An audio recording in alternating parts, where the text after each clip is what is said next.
Around 20%. They shot 37% as a team from beyond the arc for the season. Pippen with the hook.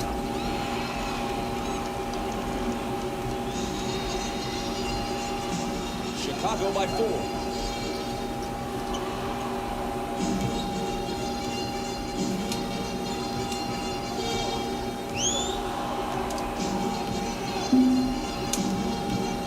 Screening for Stockton. His three isn't there. Pippen claims the rebound.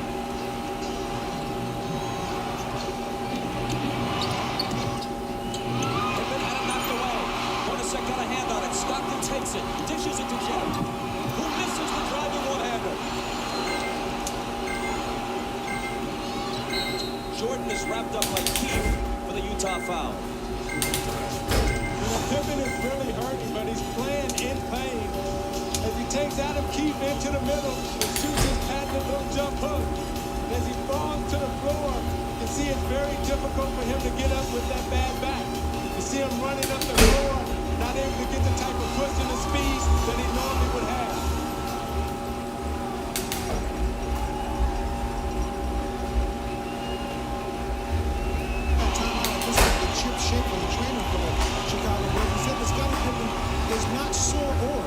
Sore. And he's having a problem really with his mobility, not able to bend over and grab the ball. But hopefully, as he plays further and gets more warmed up, it'll improve. That's what they're hoping. Bob, thanks. With Scotty struggling, I think you're going to see the Jazz start picking up a little bit further down the floor. He's usually their primary ball handler. They'll try to pressure Michael and Harper up the floor, make it tough for them to get into their offense. Here's Pippen, out to Harper, open three, missed it. Battling Rodman, and it's tipped to Stockton. Utah on the run. And Stockton circles back outside to set it up. It was kicked. Utah keeps it. Fresh 24. You watch Malone and Rodman battling under the boards. Malone's going all out as he runs the floor. They both kick each other a little bit. Referees may clean that up. Russell couldn't finish. Kukoc rebounds. That's two layups now that the Jazz have missed here early this first quarter. Hornacek and now Russell. See, with Pippen hurting, I think Harper's going to have to step up big and supply the scoring load. Jordan for three. Got it. Jordan with 5. And Chicago with a 7-point lead.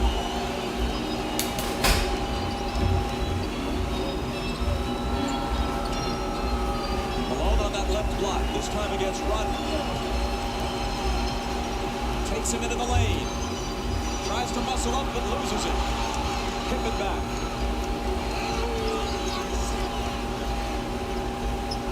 It was tied at 8. Now Chicago's on a 7-0 run.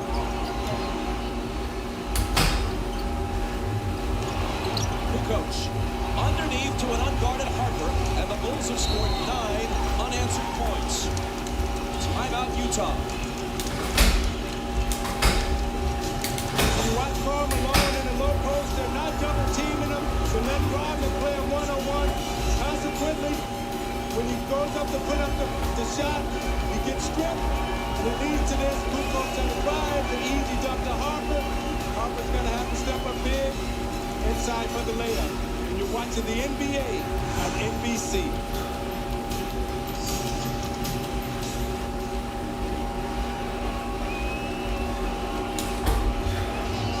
Bulls lead by 9, but here's the bad news for them. Moments ago, Scottie Pippen, accompanied by trainer Chip Schaefer, leaves the bench and heads for the locker room. With more, here's Ahmad. All right, Bob, I just spoke with Chip, and he told me that Scottie asked out of the game. He wants to go back to the locker room and try to stretch his back out and try to get it more loose before he tries to come back in. I'll keep an eye on it. I'll keep it posted. Let's go down to Jim Gray. All right, thanks, Ahmad. Well, during that timeout, Jerry Sloan was about as loud and angry as he had been in his team this entire series. He said, guys, you are standing around. You're not fighting for any position defensively. You're letting the Bulls go wherever they want to go. Quit running around screens, start running through them, take a hard foul, get some fight in you. Bob? Jim thanks. He goes to his bench. Isley is in, and so too is Antoine Carr. Carr tries to make a move on Kukoc, and there's a foul on Kukoc his first.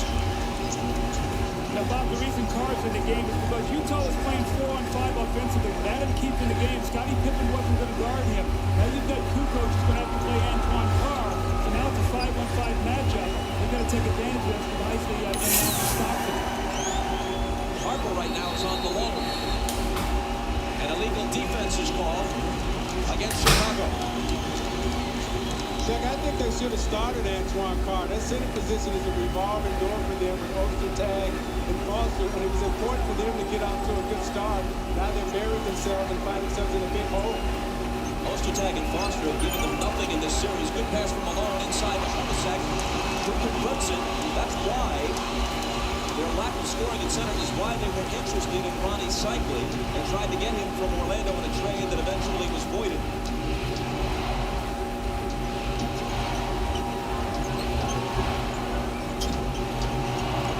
Over Russell. Rebound to Carr, who immediately makes his presence felt.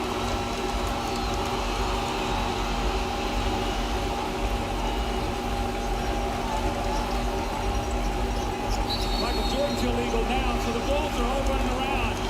And it's their second illegal defense, which will result in a technical foul shot being taken.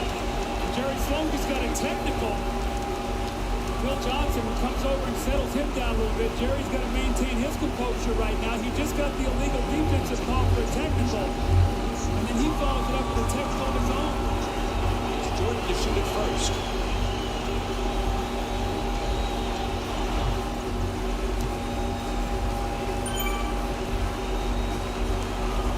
We're told by Jim Gray from the Utah bench that the reason Sloan got his technical was when he was knocked down by Kukoc. There was no foul call, and that's what had Jerry hot. That's the same thing that he did against Longley to bait him into his fifth foul in here in game 2. So I don't think the referees went for that today. I think that was a good no call. Hornacek, an 89% free throw shooter, swishes it at the other end. Bulls with the ball, down by 7. Scott Burrell is on Russell. Rodman on Malone. And Rodman's going to be hit with a foul, I think. It is on Dennis, his first.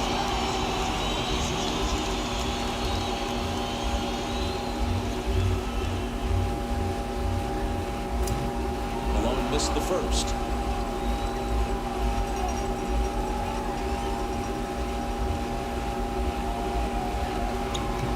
But not the second. To give you an idea how close this series has been, other than the Game 3 blowout, the 9-point lead the Bulls enjoyed a short while ago was the biggest lead for either team in any game, other than Game 3, of course. Kukoc misses, and Isley rebounds.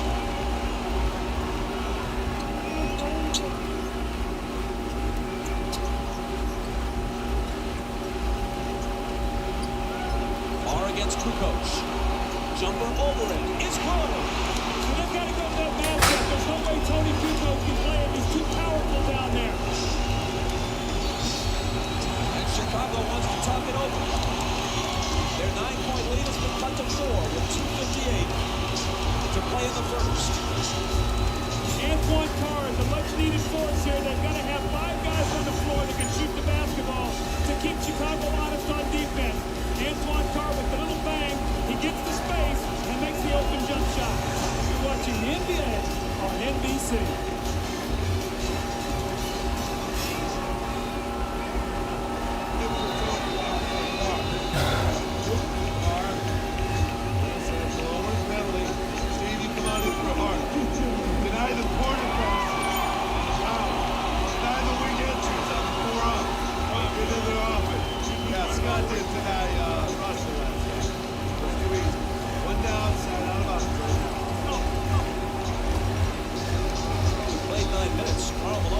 Attempted only one shot, which he made.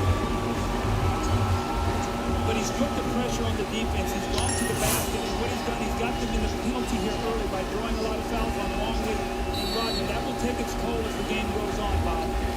Seldom used Bill Wennington is in, along with Scott Burrell and Steve Kerr. Rodman and Jordan complete the 5 on the floor for Phil Jackson right now. Michael dishes out to Burrell. Russell reaches in and knocks it away.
the second time in this series where you're seeing Michael Jordan lose track of the shot clock, which is very uncharacteristic for him.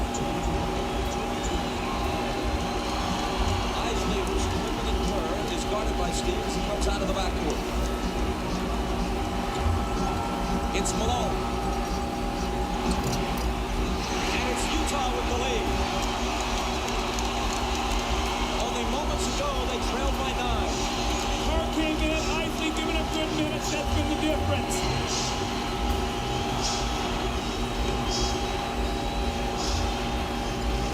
Jordan. Rodman on the offensive glass. Wennington a good look. Wennington will hit the open jumper. Offensive rebounds were such a key here. When the Bulls won game 2, they did not shoot well, but they got 18 offensive rebounds. Moving down toward a minute to play in the first. Chicago by 1. Another illegal defense. It's on Michael Jordan. He got 2 zones below his man. Hornacek stayed out behind the three-point line. Michael dropped down 2 areas, and he was spotted. Now it helps that Jerry Sloan is sitting there in the referee's ear, helping him see Michael Jordan.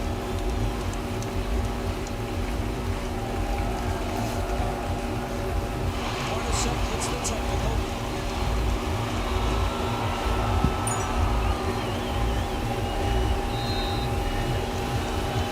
Kukoc comes in as soon as Carr goes out. Kukoc having trouble covering Carr defensively earlier in the game. Isley bounces to Malone. Tough shot, but he cans it.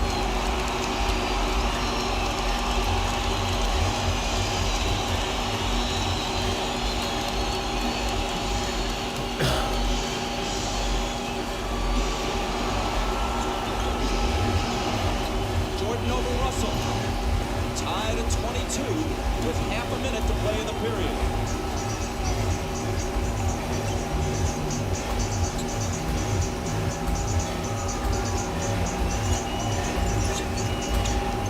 Malone against Wennington.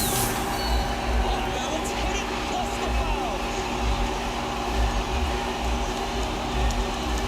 See, Bob, that's what I'm talking about, being aggressive, Isaiah. Taking the ball to the basket.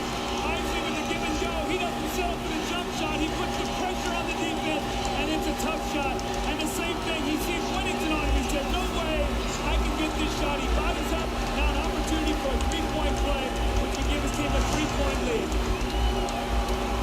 And the weak spot for the Chicago Bulls is when you get past Longley and Rodman, they have nothing behind them, and Malone is smart to get him to their bench now.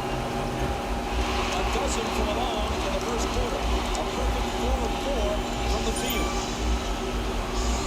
Almost as important, Hornacek has contributed 9. They need him. Kukoc. They had a foul to give. It looked like he traveled, but just before that, the whistle blew for the foul. Chris Morris slapped him from behind, so he took a good foul. Bulls left to inbound the ball with 8.4 seconds to go, and Greg Foster's going to come into the game. Now, Bob, the reason he's in right now, if you give him a rest here at the end of the quarter, the last 8.4 seconds, and then the time during the break.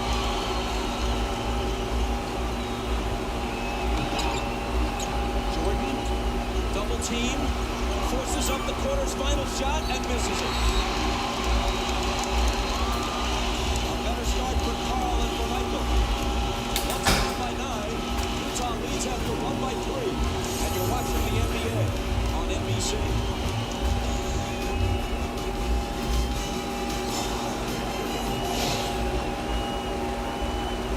Injured his back on that hook shot that he had just at the beginning of the game. He was building the locker room for the past 5 or 6 minutes, trying to stretch that back out. He has both doctors in there. They're just trying to see what they can do to get him ready to play. And if anything else happens, I will be here to report it to you, Bob. Ahmad, thanks a lot. Guys, as we begin the second quarter with Utah up by 3, something significant. They were able to make a run and turn this game around a bit with Howard Isley on the floor rather than John Stockton. And Isley did not play well for them in Chicago, so much so that Jerry Sloan barely used him with the game in doubt on Friday night. Well, they went on a 17-5 run with Stockton sitting down, but also a key, they brought Antoine Carr in for Keith. So they got another offensive player in there, Bob. That was real critical for them. As Jim Gray reported before the game, Isley has been suffering from vertigo. Apparently not dizzied by the heights of Game 6 tonight. Shandon Anderson with a nice move. Every time Anderson comes in, they immediately go into post against either Burrell or Bushler. Jordan opens the second quarter on the bench, which is usually the way Phil Jackson plays it. Whistle away from the ball from Hugh Hollins. Again, Isaiah, Shandon Anderson in the post, and he just backs Scott Burrell down. Nobody helps him out. That's a big weapon for them coming off the bench. And there's the danger is when you don't finish the job at home, Scottie Pippen comes on the road, he gets hurt. I remember when we were in the finals playing against the Los Angeles Lakers, when I got injured in the Game 6, sprained my ankle, turned the whole series around. That's what may happen here. Anderson picked up the foul a moment ago, and then it's Foster following him. Two quick Utah personals here in the first minute of the second quarter.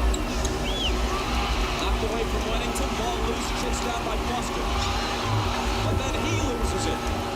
An unforced error, to use tennis terminology. There were two white shirts there. See, Bob, the difference right now is when you're resting Michael Jordan. With Pippen hurt, he's not out there to anchor that second team. Now you've got a team out there. Who's going to run the show? Who's going to be the guy to make sure that they run their offense and get the shots that they want? So this really hurts with Scottie Pippen being out of the lineup right now because we have to rest Michael Jordan at some point. Coach is the only starter for either team on the floor right now.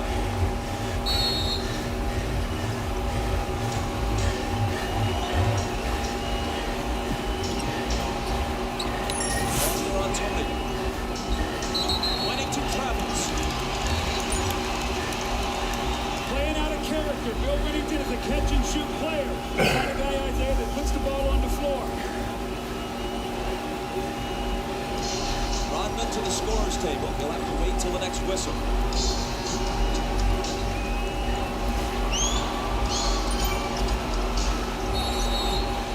Which comes almost right away. Another illegal defense against Chicago, the fourth.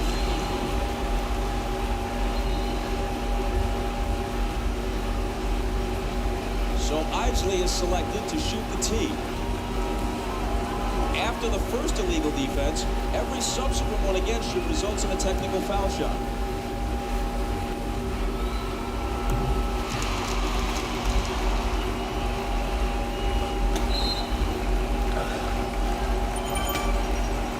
Utah by 6.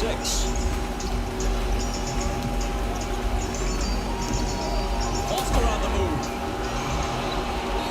Throws it away. Two atrocious turnovers by Foster on consecutive possessions. Trying to do too much. Keep the game simple. Get minutes on the floor. Kukoc. Chris Morris pulls in the rebound. Carr from Isley. Missed it off the glass.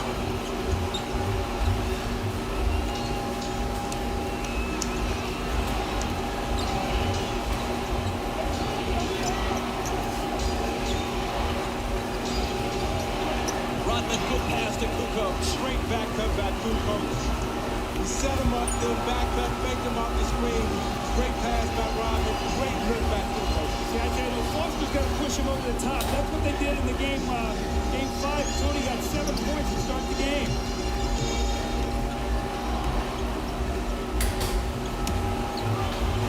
Carr trying to back in on Rodman. It's off Anderson's hands, but recovered by Isley. 2 seconds to shoot. And he hits the three!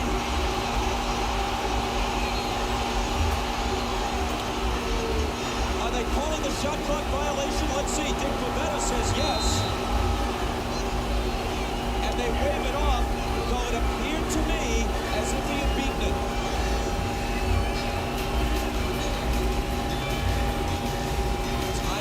Utah's lead, still only 4.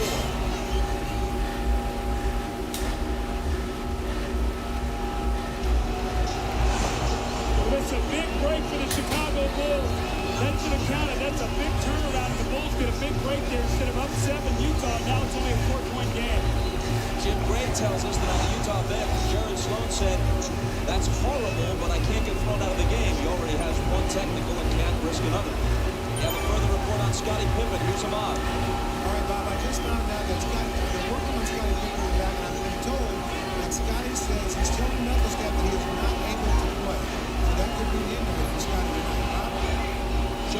Who may get more minutes as a result.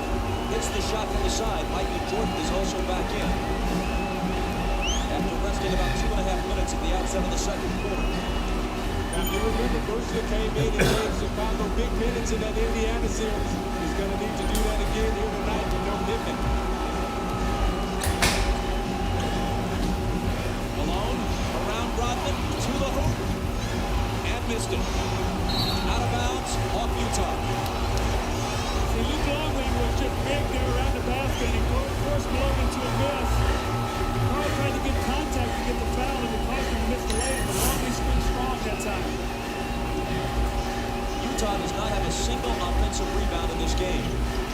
In Game 5, they had better success on the offensive glass than at any other time in the series. Contact between Anderson and Kerr. Offensive foul on Chicago. See, teams ready to play a lot about this, because this is a pet play by Chicago. They make this little inside reverse pivot. Watch Kerr as the man goes by, and he bumps him up on the turn. That's a good call. I know in coaching against Chicago, I used to always warn the officials on that play, because if you get that turn, it's a very difficult play to guard, Jake. It's like the 49ers linemen used to do with that whiplash play where they kick their feet out and throw the defenders off balance. Now it's Bushler who's nailed with a personal. Isley has just gone out, stopped him back in at point guard.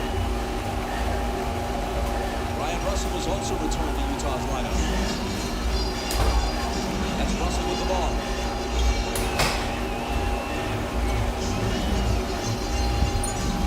Malone from Carr. And he walked with it. See, Antoine Carr is going to be great to step in and shoot that ball. They're doubling down on the block now. Carl Malone swung him the basketball. He's going to shoot both the same shots he had that night in Game 5 that he buried to help him get the win. Most of the time in the basket here. Take the lead with a three. Jordan. In and out on it. And Carr claims it. Carr from Stockton. There you go. There you go. Now you see Carr pull up and hit the 15-footer, but a moment ago he pulled up and missed that little easy bank shot off the glass. The 15-footer dead on is a better shot for him to take than the one off the glass. Jordan wheels inside around Anderson. And again, it's a two-point game. Michael has 10.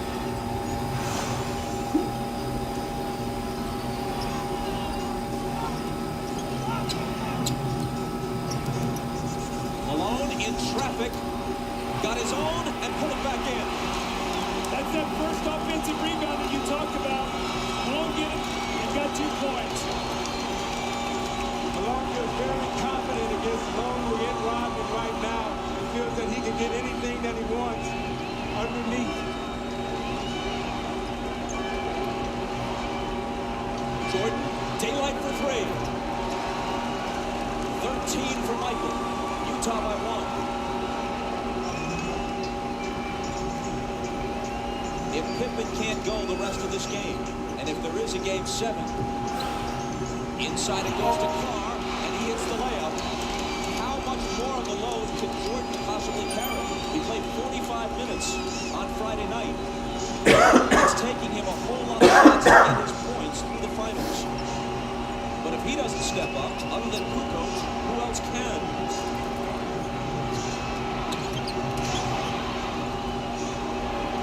Here is Tony. To follow up on your point, Bob, this would be a very wearing game for Jordan. To try to tire him down and wear him out. It'd be interesting to see if he'll have enough at the end of the game because of the minutes he's going to have to play. Malone, tough catch, gathers it in, fade away. Carr to follow. Knocked away from behind, and he was fouled. It's number 1 on Jordan. John Stockton with a beautiful pass in rhythm to Antoine Carr, and the pull-up jump shot on the secondary break. And then Karl Malone working once again in a post. He backs himself down strong. Misses it, but the great effort and the great hands to get the ball back in the finish. And in a give-and-go that help. Anderson finds Antoine Carr underneath and the little finger roll, and Utah leads by 1.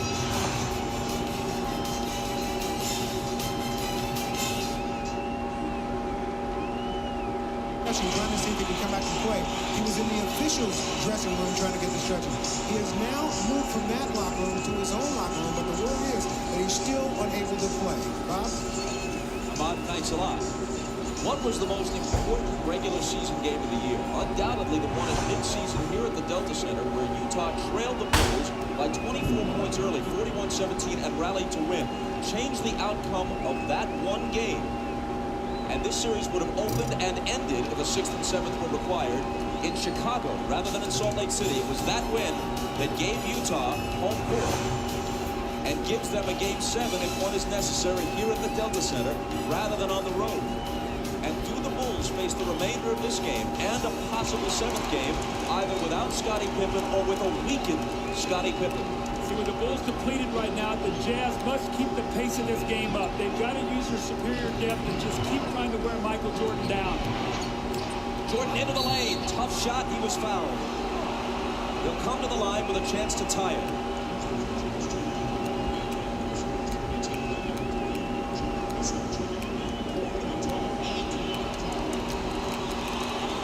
They really made the switch in Game 5. They started Russell on him, did a good job, and then they came in from Anderson. They put Hornacek on Pippen, and that really had an effect because Michael had to work a little bit harder in the post against Russell. Antoine Carr going out. This is the 103rd game of the season for the Bulls and for Michael Jordan. Jordan hasn't missed a single game since he returned from baseball. He has also played more minutes than at any time since the '92 season when he was a much younger man.